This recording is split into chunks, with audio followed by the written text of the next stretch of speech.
നിയമസഭാ ഇലക്ഷൻ അടുത്തിരിക്കെ കണ്ണൂർ സീറ്റിൽ കണ്ണുവെച്ച് അരഡസനോളം കോൺഗ്രസ് നേതാക്കൾ താൻ മത്സരിക്കുമെന്ന അവകാശവുമായി കെ സുധാകരൻ എംപിയും ഇറങ്ങിയതോടെ കളഞ്ഞിറങ്ങി. തദ്ദേശ തെരഞ്ഞെടുപ്പിൽ 10,000-ഓളം വോട്ടിന്റെ ലീഡിലാണ് മണ്ഡലത്തിൽ UDF-നുള്ളത്. MP സ്ഥാനം കളഞ്ഞ് MLA ആകണമെന്നും അധികാരം കിട്ടിയാൽ മന്ത്രിയാകണമെന്നും കെ സുധാകരനും മോഹമുണ്ട്. നേതാക്കളിൽ പലരോടും അത് പറഞ്ഞിട്ടുമുണ്ട്. കെ സുധാകരന് മാത്രം നിയമസഭയിലേക്ക് മത്സരിക്കാൻ ഹൈക്കമാൻഡിന്റെ അനുമതി ഉണ്ടെന്നാണ് അദ്ദേഹത്തിന്റെ അനുയായികൾ പ്രചരിപ്പിക്കുന്നത്.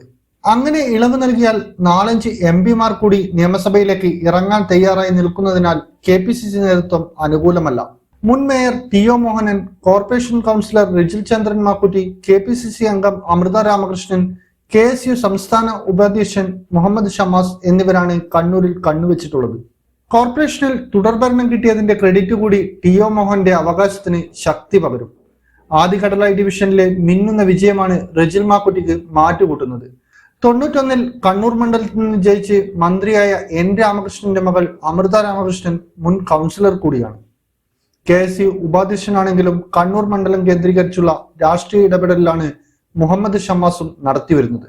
ലോക്സഭാ തെരഞ്ഞെടുപ്പിൽ 1,00,000-ലധികം ഭൂരിപക്ഷവും തദ്ദേശ തെരഞ്ഞെടുപ്പിൽ 15,000-ലടുത്ത് ലീഡും കണ്ണൂർ മണ്ഡലത്തിൽ UDF-നുണ്ട്. എതിർപക്ഷത്ത് ഇക്കുറിയും രാമചന്ദ്രൻ കടന്നപ്പള്ളി തന്നെയാകാനാണ് സാധ്യത. കഴിഞ്ഞ 2 നിയമസഭാ തെരഞ്ഞെടുപ്പുകളിലും 2,000 വോട്ടിന് താഴെയുള്ള നേരിയ ഭൂരിപക്ഷത്തിലാണ് കണ്ണൂർ മണ്ഡലം UDF-ന് നഷ്ടമായത്. നിയമസഭാ തെരഞ്ഞെടുപ്പിന്റെ തയ്യാറെടുപ്പിനായി ചേരുന്ന കോൺഗ്രസ് ക്യാമ്പിന് നാളെ വയനാട് ബത്തേരിയിൽ തുടക്കമാകും. ലക്ഷ്യ 2026 എന്ന് പേരിട്ടിരിക്കുന്ന നേതൃ ക്യാമ്പിൽ സംസ്ഥാനത്തെ പ്രധാനപ്പെട്ട 200-ഓളം കോൺഗ്രസ് നേതാക്കൾ പങ്കെടുക്കും. പൊളിറ്റിക്കൽ ഡെസ്ക്, ഇന്നറിയാൻ ന്യൂസ് കേരള.